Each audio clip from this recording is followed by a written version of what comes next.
We're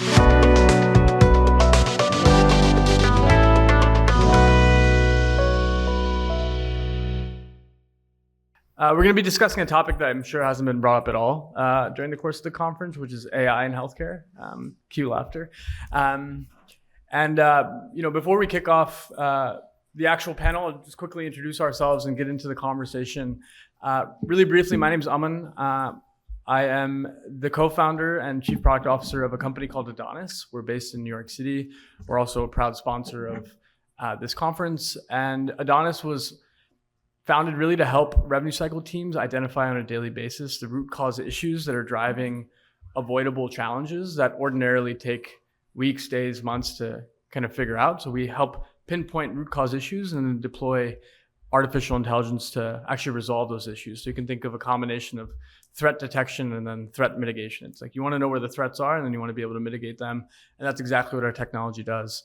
I'm going to briefly introduce our panelists and then invite them to kind of talk a little bit about their background. And then we'll jump into hopefully a dynamic conversation. So thank you again. We'll start with Will Vanderveer, who is the CEO of Redefine Management. Will, would you be so kind as to give us a little bit of a background? Yeah, thank you. So Redefine Healthcare is a large multi-specialty MSK platform, mainly in New Jersey. Its MSO is a company I founded with a physician partner back in 2017. So unlike that of a traditional MSO, it's non-PE backed, it's physician partnered. Within that large physician network of providers, we operate what's called a care center model. So physicians basically hold brand autonomy. They operate under one single TIN for rate access, but at the same time have their own P&L balance sheet, their independence in terms of autonomy. So it's a very unique model. It's kind of a quasi-hybrid. Within that, we have 6 surgery centers in New Jersey, 4 in Wisconsin, and are developing 4 more. So kind of backbone in the ASC space. But basically have been doing this for a very long time. Used to work at USPI prior. And one of the things that I think we've always found a challenge in is continuing to scale without the quality of the human impact. And that's why obviously I'm on this panel, because we've been jumping into AI ever since AI became a buzzword, and been learning more and more about how we can actually work within the means of AI to improve our systems and create a better, cost structure for our patients. Awesome. Thanks, Will. John, would love to hear from you. Hi, thank you. I'm John Brady. I'm the CEO of Fox Valley Orthopedics in Geneva, Illinois, which is about 30 miles straight west of here. Welcome to Chicago. Hope you're enjoying it. Fox Valley Orthopedics is an independent practice. We have 10 offices, an ASC, 20 doctors, 13 partners, full ancillaries, imaging, everything like that. So we own our surgery center. It's not a partner-owned surgery center, separate company. It is a department of the larger practice, which is a little unusual. So we have lots of billing challenges and issues with that. We are the result of Fox Valley Orthopedics has been around for 50 years, but about 5 years ago, we merged with another practice, Midwest Bone and Joint, to form a larger Fox Valley Orthopedics, larger footprint in the far western suburbs. And with that came the integration of multiple EMRs. There was a point where we had 4 different financial systems when I started 3 years ago, and that just made month end so much fun.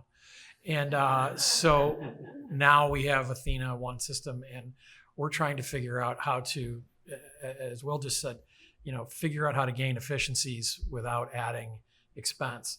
I'm a firm believer that you can grow revenue and you can reduce expenses and everything's going to end up better. You don't have to cut your way to greatness. You can just do things better. And I think that this AI space, I'm cautiously optimistic. I don't know how eager I am to jump into the deep end of the pool, but I am definitely wading in to see how it looks and how it works. And I'll give some perspective on that as we go. Great. Thanks, John. Nick, last but not least. Thank you. Hi, Nick Bora. I'm CFO of US Orthopedic Partners in the Southeast.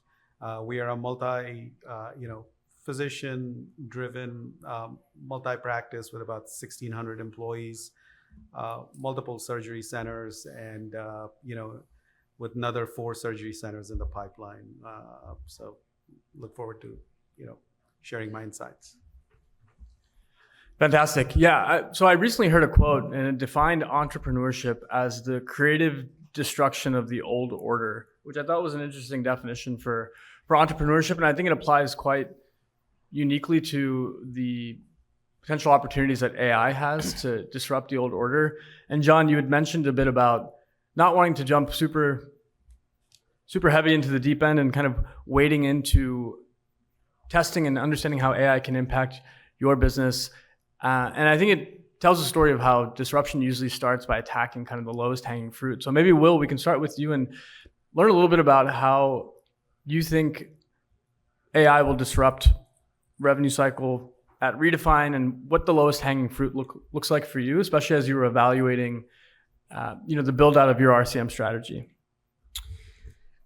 So we acquired our revenue cycle company in 2021, and that was a game changer for us because we did it with the notion that as we scaled as a large MSO platform with this ever-growing provider practice and surgical-centered team, we would need quality revenue cycle people. And it's very hard to come by in New Jersey to find top-tier talent that's not constantly being poached by either hospital systems or migrating to other companies.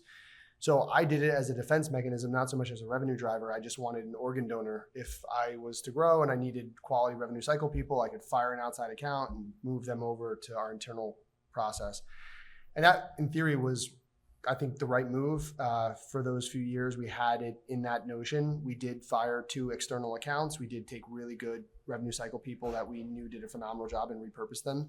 But who wants to give up EBITDA to have a better operations on your other end? Like we could have both in theory, and that's where we were very excited to dive into AI, because we believe, if anything, it's going to be 0 people let go. We're not firing anyone. We're not trying to remove them from the positions. It's just going to create a better talent pool that can do more with less. And that's, kind of why we've been exploring this effort and working on it. So to answer the first part of the question, I think the lowest lying fruit are those mundane tasks, right? The reach out to the provider on why a claim was initially denied. It maybe pre-auth, pre-serve, working through deep-seated issues when it comes to reporting and data finding to know where the problems are brewing and getting ahead of those, to where right now it's a lot of humans doing that work. And again, they're great people, and we think they could do even better working on hard negotiations, appeals, processes that are a bit more human entailed right now, but leveraging that for growth and scale using AI. So it sounds like, Will, the low-hanging fruit to you is represented by kind of those monotonous need-to-do tasks that are kind of performed to the tune of hundreds of thousands of times a month that, a sentient piece of technology like artificial intelligence could potentially replace, which I think you mentioned, not wanting to reduce your team size, but instead of upskill them and allow them to work on higher, more cognitive tasks, which is really fascinating. John, would love to hear from you. I would agree with what Will said. I also see it as a way to, everybody knows, and I teach healthcare administration and MHA program, and everybody knows the revenue cycle and what's it start with. It starts with registration, scheduling, all that stuff. And if you don't do that right, the rest of it kind of falls apart. So I can see AI working in that area, and I want to see AI working in that area to make sure that we are mistake-proofing that part of the documentation, because that's going to help you with the pre-auths and all that other stuff that's going to hold you up down the road. I also think that where I see AI being very valuable is understanding what is actually in the insurance contract and making sure that you are lined up for it. What CPT codes are covered, what aren't, what are the ones that are bundled and what are unbundled, because those things change a lot and those rules and regulations change a lot. So if you've got a platform that can help you understand that kind of as a learning aid. I have a college-age daughter who took a finance quiz last night, and she had the Chat GPT going on the side while she was taking the finance quiz, which, creative cheating, yay. Good parenting. But it's her birthday today, so I'll be nice. But it's that type of learning and up-to-dateness of things. I mean, no one can stay up to date with coding rules. It's too much. So if you've got a tool that can help you with that, I think that's going to be a really nice addition. I haven't seen that yet, but I'm sure that's coming. Great. Yeah. I mean, I think it's certainly true that bad data in equals bad data out. And so getting the pre-certification process really well mastered to ensure downstream revenue cycle success is a really great starting point. I think touching on mastering kind of the payer domain of both the fee schedules, your contracts, but also the constant changes in payer policies is another very hard to manage and keep on top of domain if you're a revenue cycle organization that doesn't have really great technology kind of enabling you constantly. Nick, I'd love to hear from you as a CFO. You know, your contracts are really what dictate the lifeblood of how you get reimbursed. And so what is the process that you maybe currently implement to ensure contract integrity? And where do you think AI may be able to supercharge those efforts? Absolutely. USOP has grown over the last few years through acquisitions. And as you can imagine, when you acquire companies, everyone is on a different practice management system. So we have, over the last couple of years, gone to one platform. And this platform actually allows us to load all our fee schedules into the platform, which also allows us to then, kind of audit it from an underpayment standpoint, see where things stand. But for me, as I, evaluate AI adoption, to me, the low-hanging fruit is all about speed of execution. We just have to do things faster. And in the past, that meant having redundant resources offshore, onshore, and having more bodies so that you could handle everything. And now, with this technology, maybe it gives us the ability to truly, do both, execute in a speedy way and respond to the payers and really stay current on your outstanding AR, because cash is king. Yeah, and I think mastering fee schedules is a step one, but then identifying the underpayments or downcoded claims is step two, which is pretty challenging. But then what do you do when you have 30,000 claims that were underpaid by $5? Like, it's not economically viable in the old order to really go and work those claims, because who has that much time to call the payer and reprocess 30,000 claims? What we learned, in our customer relationships at Adonis is that using voice AI as well as document generation AI, you're able to really now scalably work those $5 underpayments in a way that allows organizations to collect that last mile of revenue, which ordinarily would have been written off for good reason, right? And so that's really where the promise of AI to really take things from, that, because oftentimes when you get to 95, 96, 97% collections, closing the gap between that and 100% is the most expensive kind of last mile to go through. And AI is really allowing us to kind of unlock that, which is exciting. With the domain of AI and everyone kind of talking about its applications across our lives, we all are probably using ChatGPT or some other application of AI almost on a daily basis. Certainly as decision makers of technology spend, you guys are being inundated with different companies coming to you, pitching different things. And I'm curious from our panelists over here, how do you kind of synthesize the signal from the noise as it relates to AI? There's usually every time there's a hype cycle, whether it's the cloud or big data, and now in this case AI, there's a lot of these point solutions come out of the woodwork and kind of distract from the main goal. And I'm curious how, maybe Will, starting from you, how have you gone about kind of distilling the signal from the noise and ensuring that you're future-proofing your decisions when you pick a technology partner? Obviously everyone would like to get their hands on the wheel and test drive the car first if you can, but when you deal with something like AI and you realize that what some people call AI is really, I think a speaker from yesterday had brought it up, the .com boom, right? Call yourself AI, but you really don't actually have a backbone in .com. Totally just took what I was going to say. Sorry.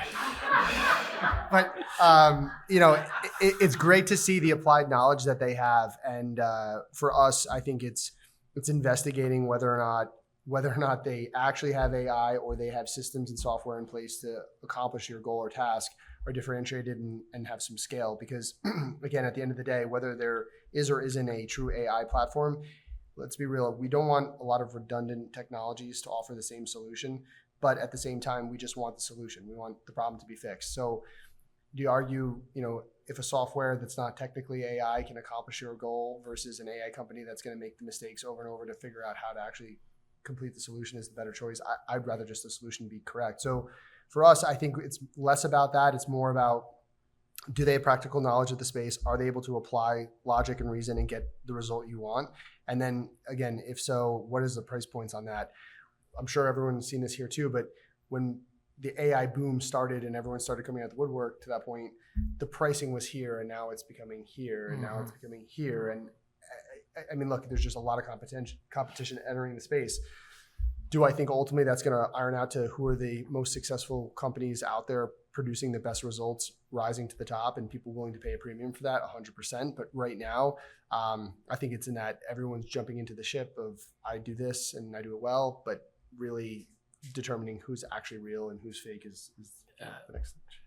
Yeah, that's what I was going to kind of get to as well. I'm entering my grumpy old man phase, so I remember the .com boom, and everybody was selling URLs and websites, and this is the thing, and the goal was to get bought by somebody, and that's how Google built their business, was buying other companies, and so I'm waiting for that to shake out, which is what keeps me from jumping into the deep end of the pool. I'm kind of waiting for some of that to shake out, because I have an EMR that we do our billing through, that I pay X percent of collections for.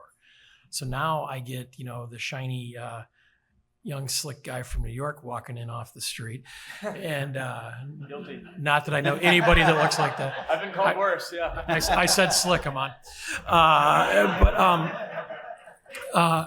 And that wants to add Y percent to my X percent. And then, I got the other end AI that wants to add Z percent to my X and my Y. So pretty soon it starts to add up. So I'm kind of looking for that integration piece. I'm looking for, when is it gonna all tie together and become, the element of the product. I mean, if you remember, the best thing that Apple ever did is it gave away the iPod. It put the iPod in the iPhone, and iPod was its biggest selling product at the time. And it said, you know what, we're going to stop selling that. We're going to put it in the phone. And everybody started buying the phone. Well, AI vendors and EMR vendors and stuff like that, Judy Faulkner has probably got a plan for this in part of her world domination theory at Epic, that they're going to do that. And it's going to be built into these systems. So as much as I want to use these smaller systems, and we are, full disclosure, we're an Adonis customer, and we're killing it with Adonis. They've really helped solve some problems. And I hope that they continue to evolve and become one of those players, because they do a good product. But that's where I see it heading, is that software suite type thing where it's built in and you get it as part of the package. That's great. Nick, would love to hear from you. Well, as we evaluate, for me, the important thing is that it's more than a concept. It is something that's real, tangible, that we can put to use in the next 2 months, not 14 months later, right? Yeah. So that is critical. And as part of that exercise, yes, I've spoken, my team has spoken to John, and I personally have spoken to Will. And yes, we're getting comfortable, see where this leads. Great. Will, go ahead. So again, also I am an Adonis customer, and transparency on this, but the 3 companies we were vetting out independently of Adonis, I thought that the difference was they came to us with, this is what we do, this is our product, and this is what it should be able to do. And we're like, should be able to do. and then there was Adonis, which was, I've been in that meeting. Here was the company 6 months ago, here we are today, and here's where we're going. And we want you to be a part of helping us get there. We want to learn from what you need, how to customize that, how to build it. And that is what made us obviously choose Adonis in terms of our partnership, because we own a revenue cycle company. We have 78 billers and collectors that all they do is pain, spine, ortho, and ASC billing and collections. We have very, very, very good coders, very, very good collectors. having them be a part of helping shape the tool and polish it versus this is what you get, this is all we do, this is how it should work. That didn't work for us, but Adonis did in the idea of the partnership helping evolve the product. So we're working kind of on a daily basis to create our product to be perfect. And that to me seems like a better partnership with AI being so new in the space to know that you can help kind of build your future. That's a great point. And we had the exact same experience. And I didn't even take their tote bag or water bottle to say that. But the practical and tangible solution. Healthcare is local. Providers are individual, and they want things done certain ways.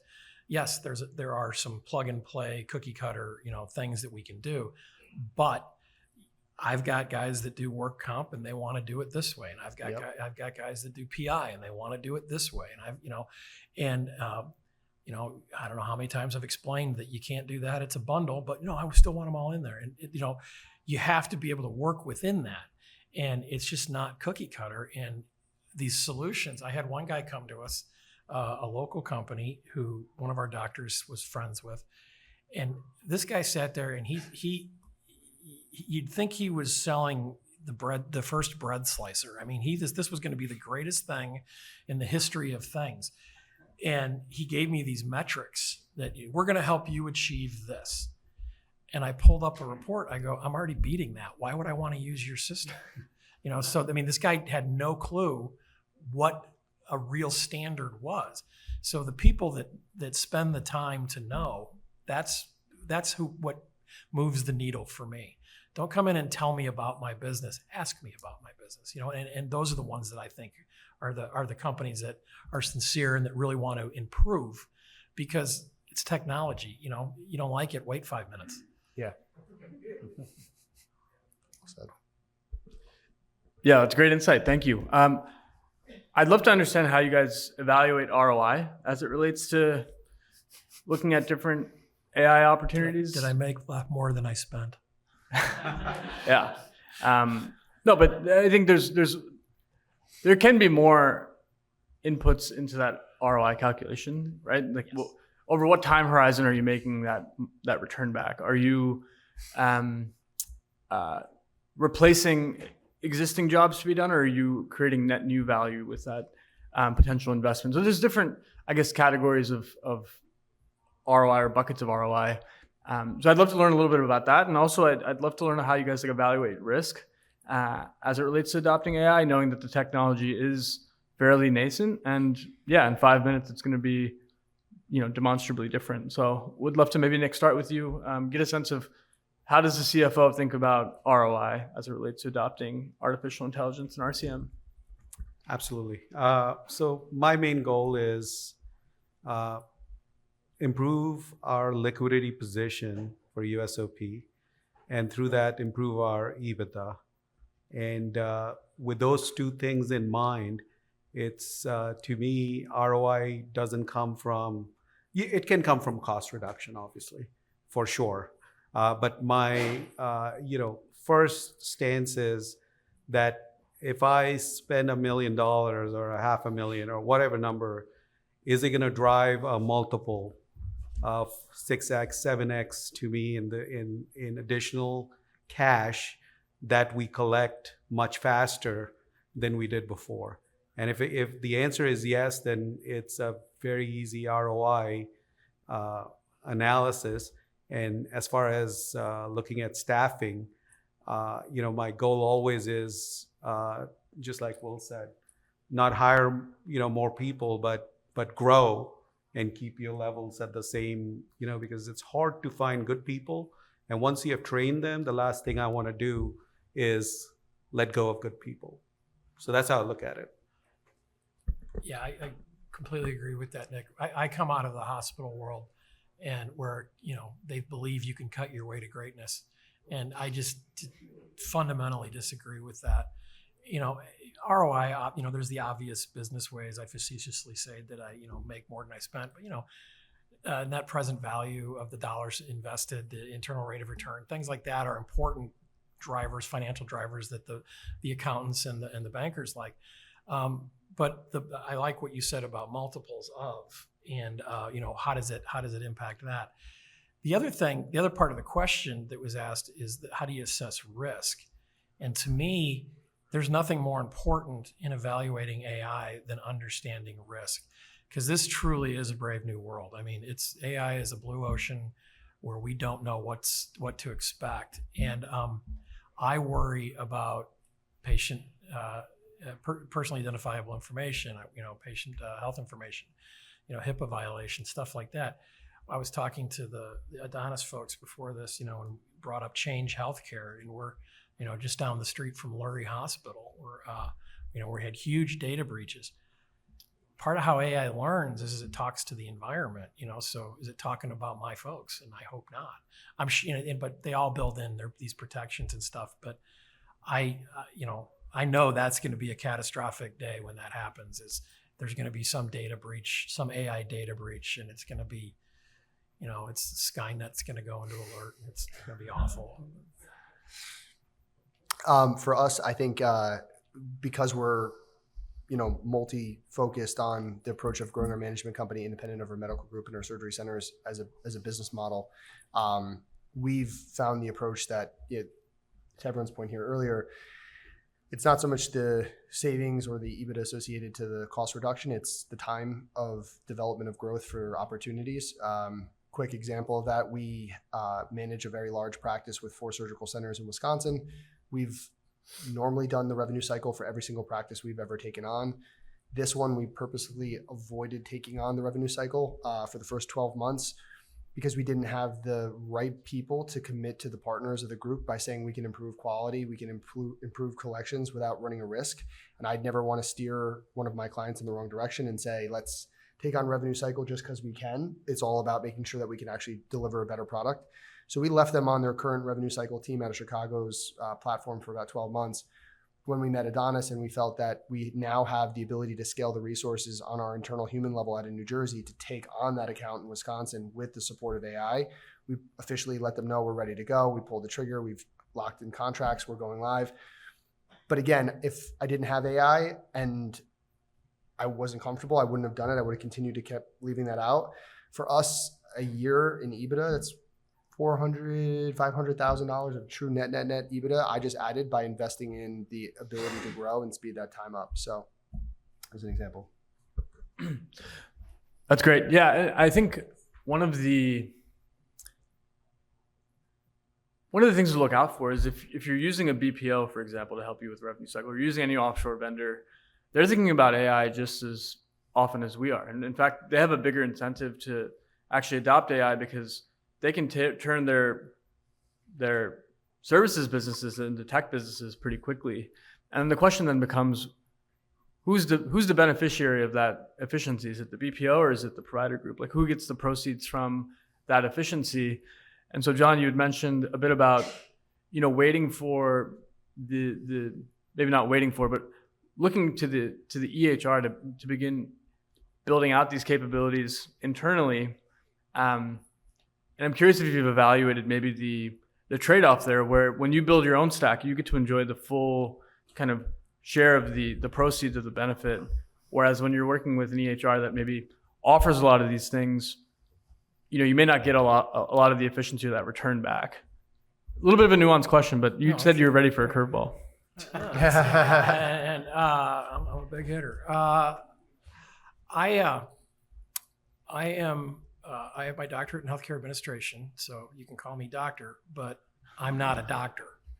I'm not a surgeon, and I'm never ever going to get into a clinical discussion about the proper approach on a shoulder or a knee or a hip or whatever. I'm also not an IT guy. I know business cases, I know what works, I know how to evaluate a business case, but I don't think spending my time developing a product, a unique product, is a good use of my time or my organization's time when there's a lot of really smart guys like you out there doing it. Slick guy from New York is what you said right now. Sure. I'm a big believer in staying in your lane, and that's not my lane. And am I ceding control over stuff? Yes and no. And that's why when I choose a vendor, I go back to the point, that Will and I both made, is that I want someone who's going to work with me. I'm a big fan of consultative selling, not product selling. So I want someone who's going to sit down, figure out my needs with me and help me develop them. Because, I read a book about AI to prepare for this panel, but that doesn't make me an AI expert. Well, to add to the first part of that too, so we're on Athena as well, and I've been upset too many times waiting for Athena to do what they said they were going to do on a product. Well, if you want to go for there, revenue yeah. cycle. So I've sat in a series of leadership conferences with Athena yeah. saying, this is the next thing, and this is what we're doing, and we're so excited, and you can be one of the pilot program partners on this, and obviously we're very excited to be a part of it. And then release comes, and I'm like, this is nothing like we were. So it's failed a few times for us. We've almost left Athena 2-3 times in our history of being with them. They've dramatically improved with us complaining enough to where now we're committed to staying. But we decided not to wait for Athena to develop solutions in the AI space for us to later see. We decided to hop ahead of it. And I think it was the right move, because whether or not Athena does or doesn't get there, we're not reliant on our EMR provider to get to an AI point where we feel we can benefit. So that's why we decided to do that. I think that's a great point, because I have been in those leadership conferences as well, and it's not just Athena, it's all of them. But I guess the point I'm trying to make is eventually it'll be there. Right now, it's not there. I'm reasonably conservative with, my job is to be a steward of 13 partners' money, and I don't want to cost them. I'm willing to make mistakes. I'm willing to take risks, but I need to be very calculated in how I do it, because it's not my money. That wouldn't bother my daughter, but it bothers me, and I need to be careful with that in how we do that. So, but I completely respect what you're saying there, and don't disagree with it. Just wanted to clarify that.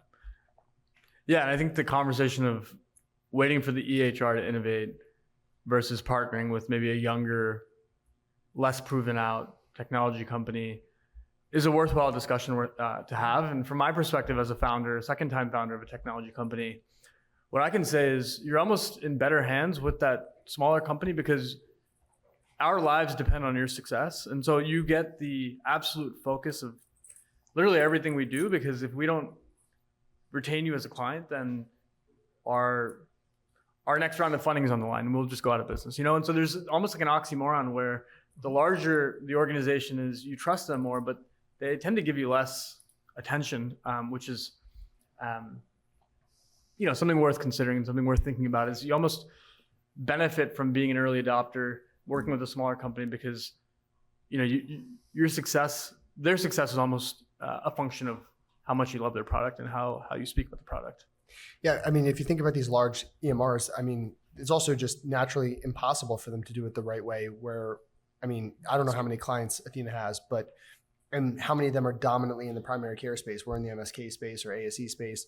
So ultimately there's a disconnect. And then you go to a granular level of the market. So in New Jersey specifically, the rules of personal injury versus work comp are wildly different. And you're now in an Athena mix with rules sets that have nothing to do with that payer strategy. And they're not going to change the entire platform for one client who's small and in our space. So to that point, we can fix that solution by partnering with smaller companies that are more innovative, because then we can actually design the solutions from a tailored perspective, and we're not asking them to move mountains. So, well, I think that's where the opportunity of generative versus predictive AI actually start to come into play, because I really future casting, the idea of these cookie cutter EMRs, that's going away.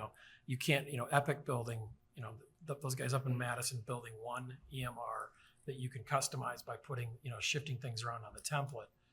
That, that's AI, whatever, 1.0. When you get to AI 2.0 and 3.0, it's going to be true relational database sets where you can actually create and build it the way that does align with, and that's that back to that point about, I want a tool that can help me understand the rules of the road. I had a CFO. I worked with a CFO who used to always say, teach me the rules and I'll show you how to win.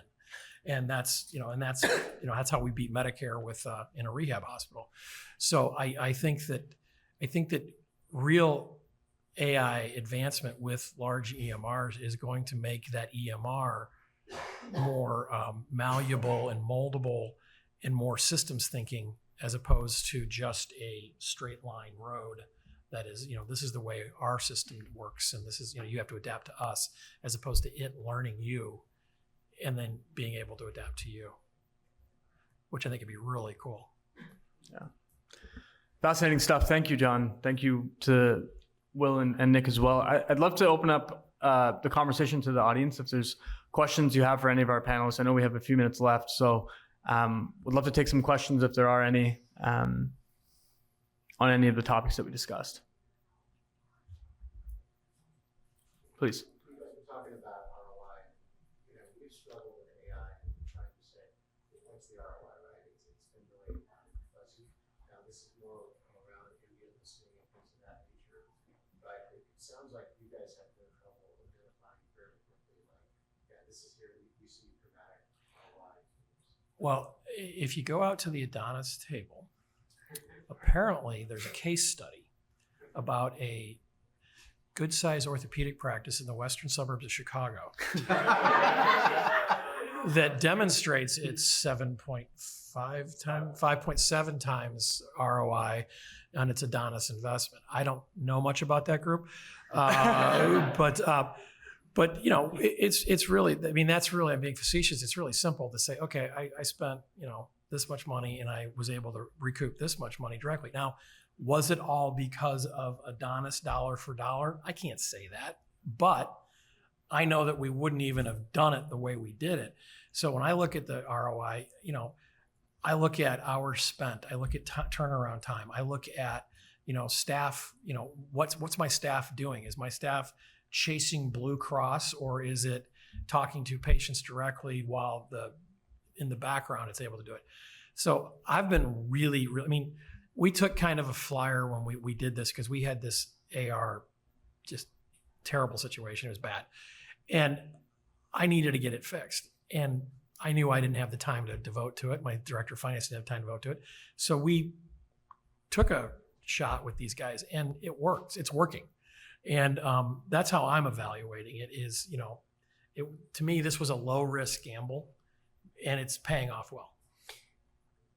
On the opposite side of that, we have a really, really good revenue cycle team with really, really good results and good collections. And that hasn't been by mistake. We've suffered along the way and finally got that right team, made that acquisition, have focused on doing all the right things. So we haven't really yet gotten to that point of saying, for us specifically, how much better has revenue cycle got under Adonis? But what we have gotten are these opportunities I discussed. So we've closed the deal now that's going to truly net out around $400,000 or $500,000 worth of new EBITDA into my group, guaranteed through a long client that we've had that we couldn't take on the revenue cycle for, but now can. So again, unrelated, but the opportunity growth that Adonis provided us was just an immediate win to the point where it's already netted a massive ROI for us. Now it's a matter of where else are we going to be building and going from there. Yeah, I guess maybe to add my 2 cents, I think attribution can be really hard when identifying ROI, especially with like ambient technology or scribes that are in the clinical setting. Is like, how do you attribute ROI to this, where like the direct value is kind of hard to attribute, hard to quantify, which is why like we started with replacing the things people were doing, because it's very easy to attribute like the minutes you're returning back to them. So one of the things that we orchestrate through our platform is phone calls to the payer. It's very easy to track how long our technology is spending on the phone versus how much time a person's spending on the phone. And so the ROI becomes a very straightforward, exercise in algebra at that point. Whereas with some of the more ambient technologies where you're creating something net new versus replacing something existing, the attribution becomes kind of calculus instead of algebra, so to speak. Any other questions? Please. I'd just be curious, AI is in its nascent stage, and obviously you guys are getting great ROI in your initial investments, but I'd like to hear the opposite side of the story. Has there been any examples of some surprising failures or hallucinations and things, funny results that you didn't expect? So we're working with AI in different sectors, not just revenue cycle. So we have a call center, like a lot of groups here, I'm sure have, that we have out of our headquarters in New Jersey. And out of a wild attempt to start lowering the cost of our call center, especially on an after hours environment level, we went with a partner initially in AI. And I took the gamble to literally believe in what I was hearing on some of these initial calls and feedback to pull the trigger and change our call tree and shift to them for after hours. Oh, it went horrific. I mean, like between the patient complaints and potential risk of a surgical readmission coming in that we didn't take right. And luckily I was able to check on it within like a 4 or 5 day period to where not leaving it blind for a while. We immediately found that the issues were very, very large and we needed to get ahead of it. We ripped the Band-Aid off. But what we realized was it wasn't that the system couldn't do what it needed to do. It was that we had a poor job pre-implementing the plan on all the fail-safes of around what could go wrong and working through that. We still are working with the vendor. We haven't relaunched the product, but I'll actually take it on our leadership team, my fault, as the mistake of not planning that launch properly out. And so yes, we've gone to market early with the idea of an integration for AI that wasn't necessarily set up to be successful, and it blew up horrifically in our face. I mean, the amount of providers that still remind me of, if you ever do that again, I'll kill you. It's not good. So Yeah. Great. Oh, go ahead. We have been blessed that we have not had anything terrible happen. But I am a college professor as well, and students, the lesson I'm learning from my students in the use of AI and GPT and things, ChatGPT and things like that, is it's just flat out wrong sometimes. And I mean, I've read papers and it's like, okay, did you proof it? Because that's not right. And that worries me on the generative side of how we would use it and the algorithmic side of how we would use it. To Will's point, it's all about how you set it up and about the question you ask. And you really do have to measure twice, cut once with AI. Great. Well, I know we stand between happy hour and I've heard I have a face for radio. So I'm going to wrap things up and thank you guys so much for joining us, and thank you to our panelists for being part of the conversation.